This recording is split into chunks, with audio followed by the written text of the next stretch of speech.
વહુ શું કામે નોકરી છોડે છે, એનું એક કારણ છે કે સાસરિયા વાળા છે ને એની ઉપર બહુ અપેક્ષા મૂકે છે કે સવારે ઉઠીને એ બધું કામ નિપટાવી પછી ઓફિસે જાવી જોઈએ અને જોબ ઉપરથી આવ્યા પછી પણ ઘરનું કામ નિપટાવતી હોવી જોઈએ.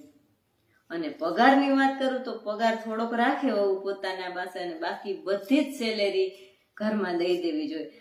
આવી અપેક્ષા જો એની પૂરી થાય તો એ ખુશીથી વહુને નોકરી કરવા દે એમ છે. અને આનું રિઝલ્ટ એ આવે છે કે માનસિક રીતે છે ને પછી વહુ કંટાળી જાય ને 2-2.5 વર્ષમાં તો એ સામેથી જોબ છોડી દે છે.